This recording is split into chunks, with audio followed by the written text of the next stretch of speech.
come over here? Want a cookie? Come on.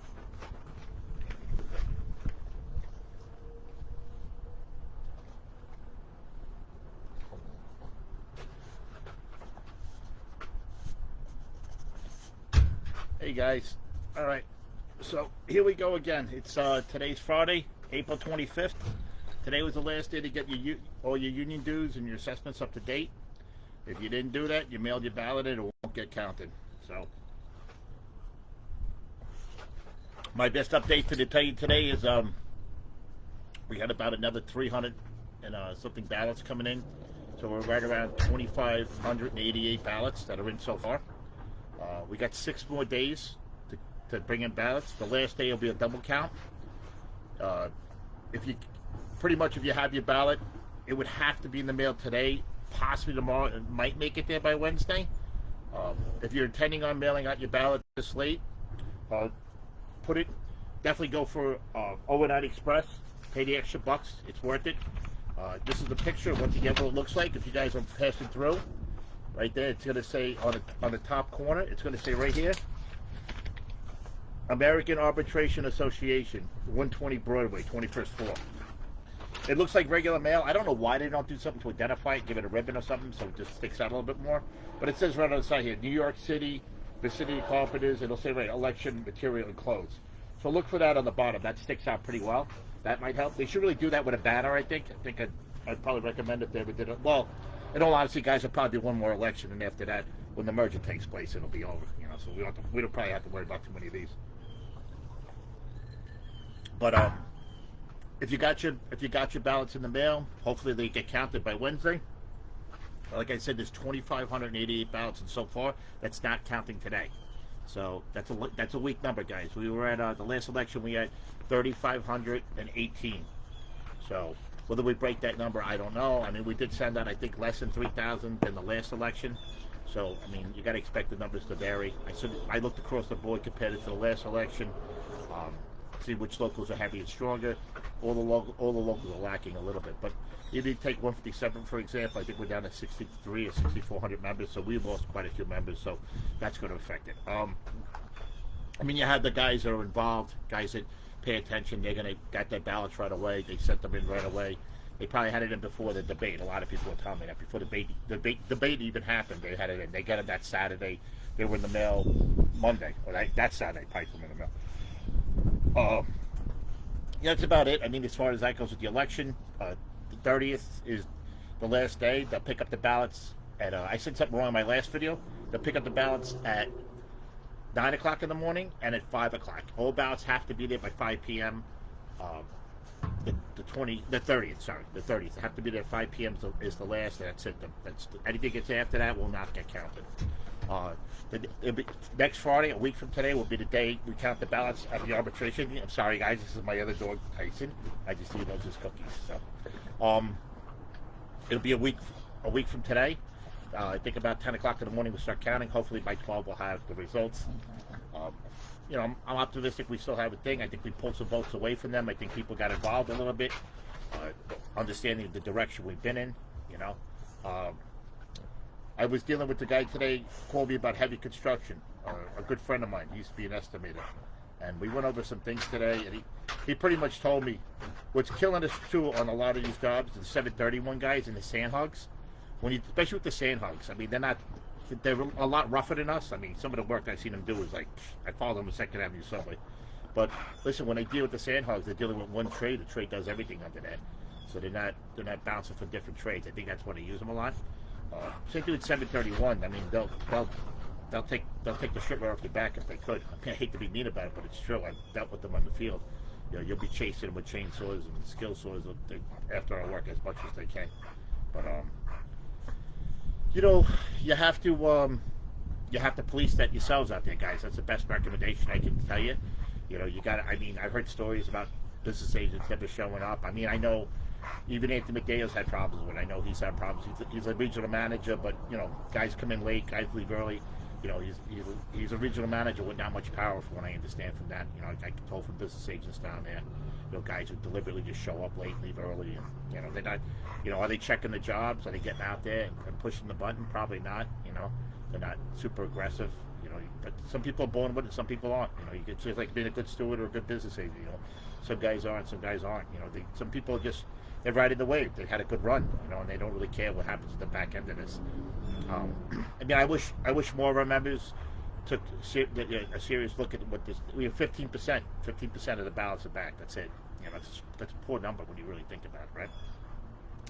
On other things, I talked to a guy today about Prince Contracting. They got like one big job in the Bronx. It was a residential thing. Actually, he hooked up with a city agency. I helped him along with that. Sounds like he's doing really good. He made the right move. But he he sees the writing on the outside, just like a lot of other people. They see that this is it's not going their way. Even R&J is having some tough times. So I understand some of the owners are a little shaken up. They're just like, think they made their money. They might be fucking packing it in themselves. We're talking with a guy who was an estimate. We talked about the regional market. The residential market, and those numbers are low. We're nowhere even near that. I'll be honest with you. If you look at other parts of the country, I know when I worked up near Albany one time, they have like a mall rate, a residential rate. The residential rate was a lot lower than anything else. To be honest with you, it would have to be a huge decision to go after that work. Like we would either have to come up with a much lower number, or have a separate union of guys that do that type of work, or just give it up altogether. We're not going to compete in that market. There's really nothing you can do if you can't get that number down. You're coming in at 108, right? And they're coming in at 30, 40 an hour. Some of these companies, I know a guy that uses a gypsy company, call them, like two major contractors, and they would tell me they were paying $28 an hour for guys, and that's with the workers' comp. I don't understand how they were doing it. The guy must have been breaking some rules. Listen, they are cracking down on these contractors. I know some developers are telling me that the work is falling apart because they can't get. They lost their migrants. They lost the cheap labor. So that might lean in our direction a little bit. Skilled labor.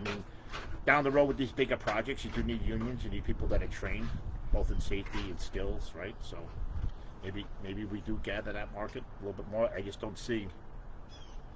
I don't see how we get the residential market back anywhere where we had it before if we're competing against that salary range, right? Like,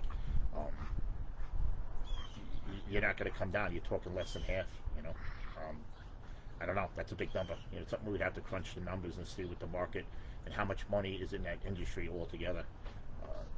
A carpenter is going to be middle-class workers. I made a comment to Paul Caperso a while back. We were at that 300 hitter, I think it was, back in the day. Yeah, it was a 300 hitter. It was the 2-1-2. And they give you the big song and dance out at the International about, you're the owner out here. We'll try to show up there when you're not supposed to be there. They'll throw you right out. So you're not really an owner. Keep that in mind. The rate they're going, those will be the only vacations a carpenter will be able to afford, right? The trip out to Vegas, because you might as well enjoy them. The way things are going, these B rates and market cuts, they're not going to be, cuts in man hours. They're not going to, you're not going to make these big salaries. These guys, some of these guys, back in the day, 2 elections ago, guys were working with Curtis and making $180, $190 a year. I don't see that. It's going to be, like I said in the last video, grab on with both hands. Get your SWAT card. Hopefully you can lock onto a job out in the airport. Seems like that's going to have a lot of the work out there. One of my friends is on a job right now. He's working with a company doing an abuse board. He said it's like murder. They used to call it murder board when I first came out. It's terrible to work with. You got to cut up with a sword. It's dirty. It's nasty. It's heavy. But if we, the merger happens, which I believe it will. We're going to be in the 62, 65 range for retirement. Anything less than that, you lose 30% of your pension. That's going to be a big problem for a lot of guys, especially the guys who physically can't keep carrying on the work. These contractors don't even want us after 42. Some big contractors pretty much told me straight up, they don't want you. Injuries and stuff like that. Some guy I know, he went to a job. He's went through a couple of disabilities, and he was in some bad shape.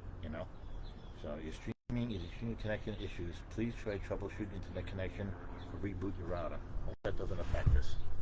But Yeah, he had some big health issues with his shoulders and stuff like that. So I don't think his career is going to last much longer, because you get into your 50s and you're dealing with that. That doesn't that doesn't. Did I lose you guys?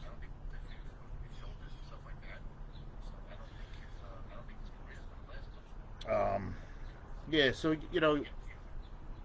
what was I going to say to you guys?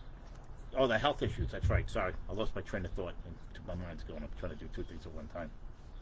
Um, when we get to those things, a guy emailed me on the thing about one of the locals up there. When they merged them, competition really increased. A lot of people came in, and when they came with their guys, they had traveling shop stewards. It was like they came with their own crews. So jobs that did come in your area again.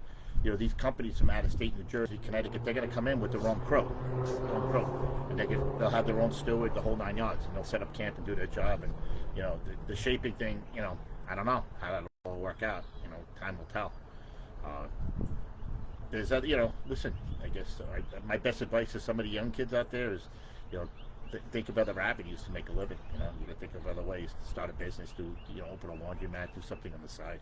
You always need a backup plan. But what happened to bee mechanics? Well, bee mechanics there, dude. The problem with the bees is, that's a blended rate, right? On any job that's not a prevailing rate job, they use them, right? So I guess if you're bringing a guy at 108 and you're bringing the guy at 46 or 47, so you got two mechanics. It's trying to give a blended rate with the apprentice to bring that number down. Instead of 5 guys at 100 for 108, they use them, like some of these companies abuse it, but it's business, right? They're looking to make every nickel they can.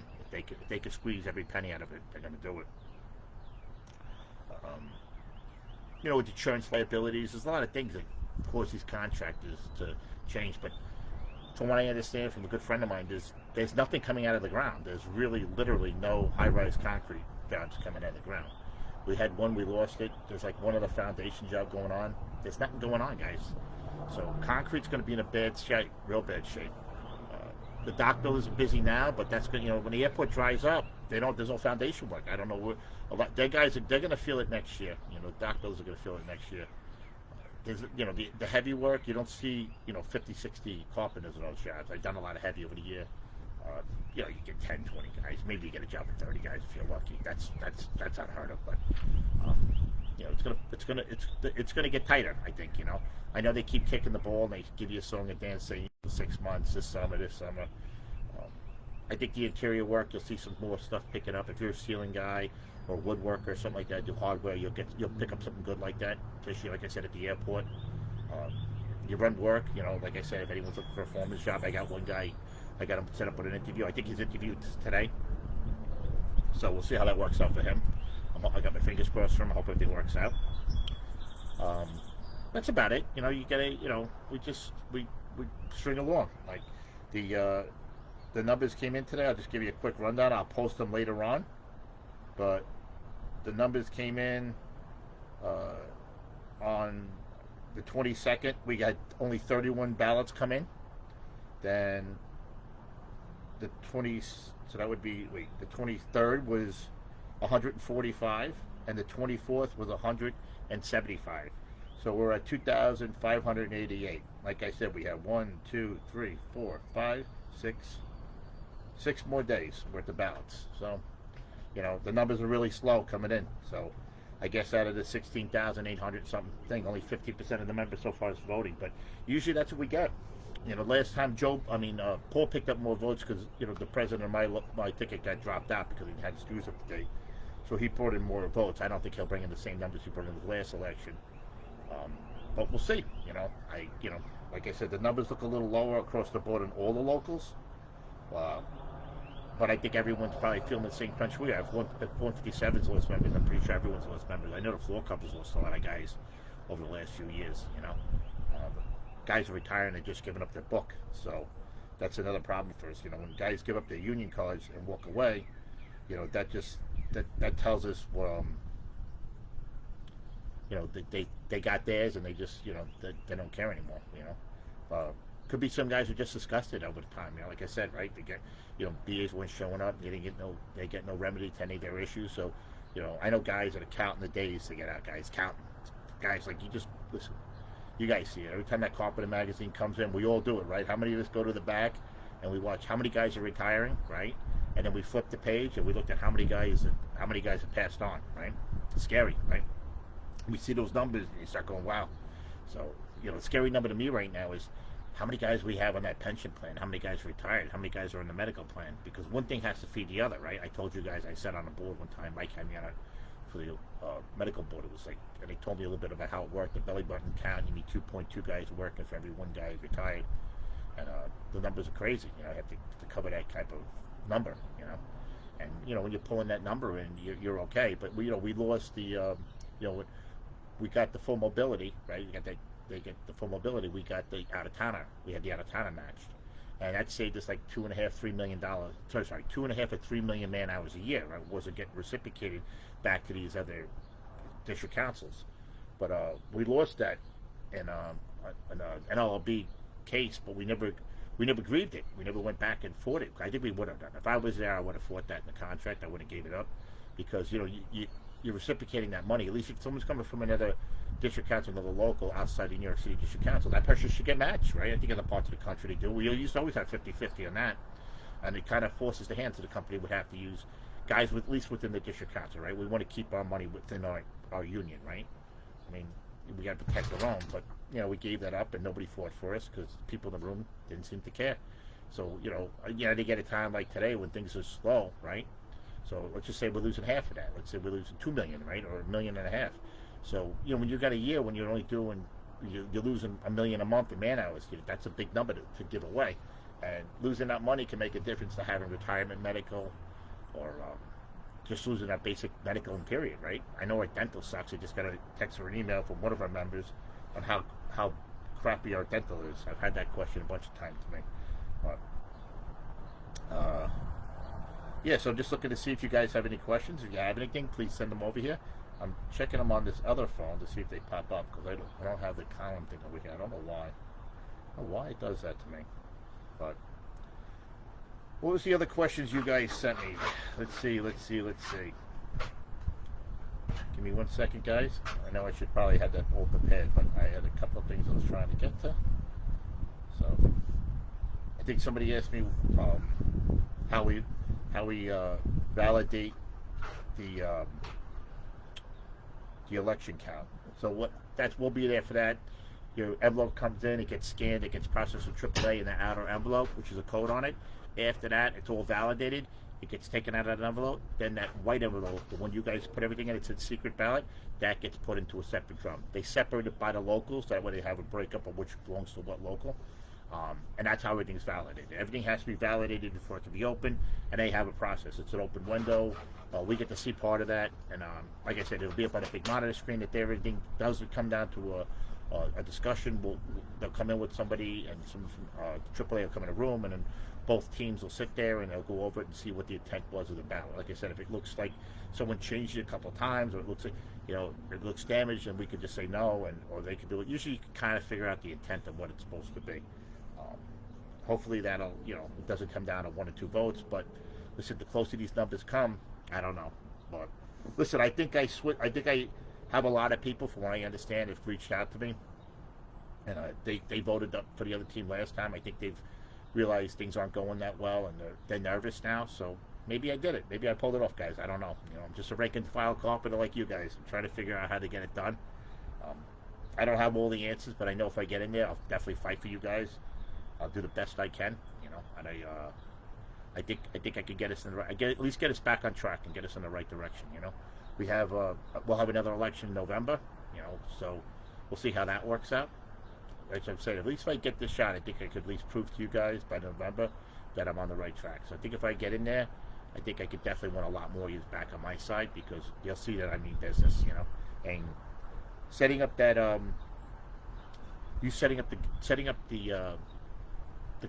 getting the consent decree, the stipulation order, at least on the, put to the side where we lock it in and get asked for an extension. That would be key for us right now, because we gotta work on the verbiage on that when it's finally being fixed, like put together.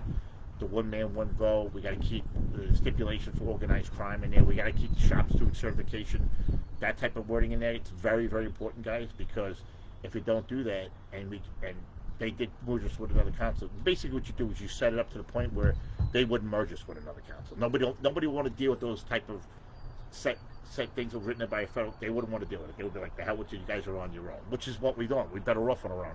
We've made it this far on our own. We better off staying that way. Trust me. They're not coming here to help us. It's definitely a wolf in sheep's clothing. They're coming here for one reason and one reason only. They'll take over the jurisdiction. They see money on the horizon, and things will change. You get merged into a Northeast Regional Council with 150,000 people in it. You become literally a blimp on the radar. It'll be a different world. Listen, guys, I'll be retired by then. I'll pack it in and call it quits. Listen, I've been offered super jobs. I get job offers every week to do something else. So I don't know what I'll do for my medical. Hopefully, I can stick it out with the city a couple more years and get my city medical. That'll be my plan. That's what I'm leaning towards.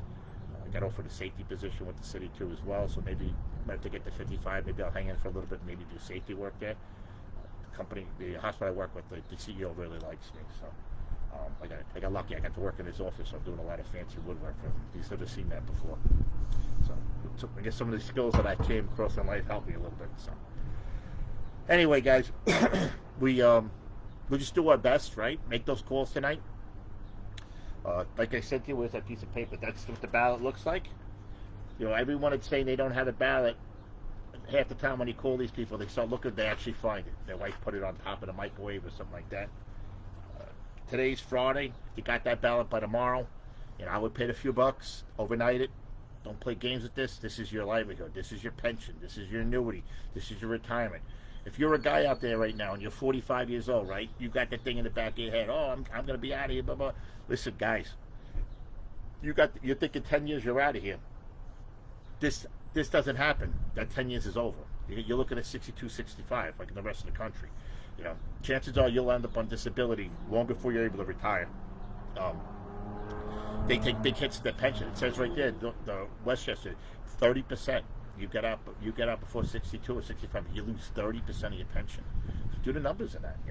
You go to these other places, like Detroit, 1,580 hours. Some places, Westchester, they got to do 1,639 hours for a credit. We're doing 840.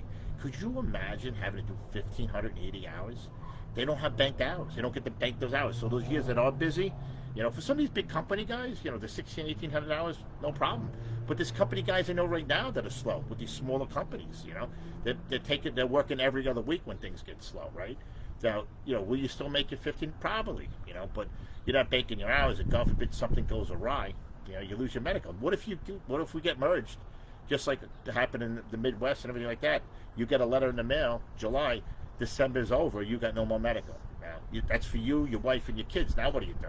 Right? Your kids going off to college, they got no medical. Are you going to pick up their own medical while they're going to school? How do you do that? What do you tell your wife? Unless your wife has a government job. There's some of my friends, they're like, oh, my wife's a school teacher, my wife's a nurse, I don't really care. My wife, listen, that's fine. That's fine. But what, stop worrying about you. What about the next day? Listen, I'm a single guy. My fiance works, I'll be fine. I'm my city medical, but I would be a selfish person to say that I spent 36 years in an industry and call all you, my brothers and sisters, and walk away and say, you know what, fuck everyone else. I got mine. That's a bad way to look at it, right? Like I want to make sure that we are at a higher standard, that a union carpenter means something, right? It used to mean something to me. I used to wear the jackets and t-shirts with pride on me. I think a lot of people did. I'm not feeling that pride right now. A lot of ways people are spinning the ball on us. It's terrible. But if you're that guy 45 years old right now, think about it. You're thinking to yourself, I got 10 more years. Well, bro, I hate to tell you, you're looking at another 15, 20 years. You'd be like, whoa, So I think you're going to just see a lot of people just, throw it in. I mean, if the merger happens, you'll see a lot of people working closer to home. And they might travel away to New York City. You can work up in Westchester, New Jersey, or something like that. So they'll be working closer to home. That'll happen. But when these companies start moving around, who knows what's going to, people live in, when I worked upstate New York, a lot of guys had pop-up campers. They'd stay in campsites during the, they work like 10 months of the year, 9 months of the year. When winter kicks in, they all do hunting seasons, and, they do the unemployment, and they come back. You could buy a house cheap up there. Well, you could back in the day. Well, I guess you can still, compared to New York. You buy a house up there for $200,000. Like down here, a house is $1 million. So 200,000 isn't too bad, I guess. But back in the day, you could buy a house of say for like 50 grand, 60 grand, and live a good life. You know, I even looked in the paper the other day up there. I think rents were like $1,000 a month. I remember when you could rent an apartment up to like 350, 400. So, all right, guys. So what do we got here? This is a green mic, a lot of laws, not gaining. Yeah, be mechanics. How's it coming out? You're not watching. Listen, guys. We do the best we can. You know. I gave everyone an opportunity in this election, right? So, at least if I didn't run, they would have went unopposed, right? So, listen, I'll be there Friday. I'm optimistic. We're still gonna win. We're gonna do our best, you know. We don't know until they count the ballots, right? So, I told you guys as soon as I get the things, I'll do a live feed, good or bad. I'll give it to you guys on how it's going. But we have to Wednesday, and I'm gonna keep pushing them when I get the ballots back. Hopefully. Like I said, if your ballots aren't in the mail by Saturday, the latest, I don't think it's going to make it there by Wednesday. If the way I'm looking at how the mail gets, depending on where you're mailing it from, I should say too. I would definitely throw in an overnight thing. Like I said, I hate to keep repeating myself, but that's important. But you know, the bottom line is, you know, you mail out 16,800 ballots and you get 15% back. You know, it's been 2 weeks. It's not promising to me in my head. You know, I say to myself that the numbers are close to what they were last time. Now, you know, does the variable numbers that they lose in one local make up for the other local? You know, did younger guys vote my way, then they voted the other way? People have passed on. I don't know. You know, I guess we'll see. But the numbers are tight. You know, so it could be a jump ball. You never know. It could be across the board. You know, I think if Paul gets in there, he'll dance around it, but he'll rubber stamp it. You know, when he was in there last time, Biello got in there, he was already, you know, he's a trustee. He was going to give it to the 57. And Biello got in there, did some wild numbers with the trustees. He kept it at 55, and kept it down there like 15 credits to get their medical. I think Steve and those guys kicked it up to 20, but 20 credits isn't bad. 25 credits, it gets hard for some people. If you get in late, you know. You hit 55, you need 25 credits and walk away with medical is tough. But once again, like I said, guys, the merger happens. This is all just not even worth talking about. You know, I mean, you listen. Your existing pension numbers will stay the way they are. Those numbers will be worth what they're worth. I think they would have to really tank the pension to get those numbers to decline. But your new hours would change, and what your dollar value would be worth on that. Obviously, you'd be working more hours to get a pension credit. So I don't know. To be honest with you, I don't know how the formula works if you don't meet their 1,500 hour, let's say that was the number. So I don't know if you get a portion of that pension credit, or you get it. Or is it like us, like a percentage rate, or maybe they'll come up with a new formula when we all merge together. I don't know. You know, we'll see. I guess that's it is, right? It's a pop quiz to see who's gonna have the answer at that one. But there's no reset button, unfortunately, on that. So, you know, listen, when they go into court in November and they got Barbara Jones with them, just like they did when they talked to the judge and they made sure we couldn't come down to speak to the judge. That was done. It was done for a reason, guys. It's to keep you all in the dark so you don't understand what's going on, you know. And most of our members are busy working and taking care of their families and their kids, and it's a hard enough business. You get up early in the morning, you get to work, you rush home, you got a couple of things to do, and before you know, your wife's you're throwing some laundry, taking care of the kids, doing some laundry, making your lunch for the next day. You know, you probably go to bed 9:30, 10 o'clock, right, to get up the morning and do it all over again the next day, right? And that's God forbid if something else doesn't happen, or you don't have like a family event on that, or you know, your kid's in a dance recital or something else that's going on, right? Or your kid's got sports, you know. Some of these guys, they have a lot going on behind them. But the city painters test is out too, guys. I think if the application, I think it's got to be back tomorrow. If anyone wants to look online about that. You can paint the city paint. They get like $50 an hour, and if you do some taping and painting, they give you a premium, like a $6-7 on top of that. So you might want to take that test.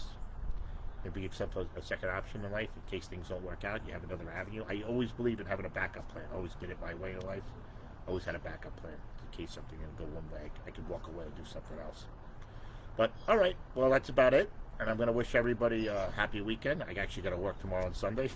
Got to work up to the Bronx. It never ends for me, right? Someone's got to pay for all this stuff. But all right, I wish everyone have a good weekend, and I guess we'll see Monday how the numbers come in. Maybe I'll shoot another video, you know, Sunday or something like that. See if something else comes up our way. But all right, keep the faith, everybody. And like I said, if you can help your brothers and sisters find work, definitely network amongst yourselves. Always look out there. and see what you can do to help your fellow brothers and sisters. That's what it's all about, guys. Because if we don't help each other, then who will? So, all right, everyone, have a good night and take care.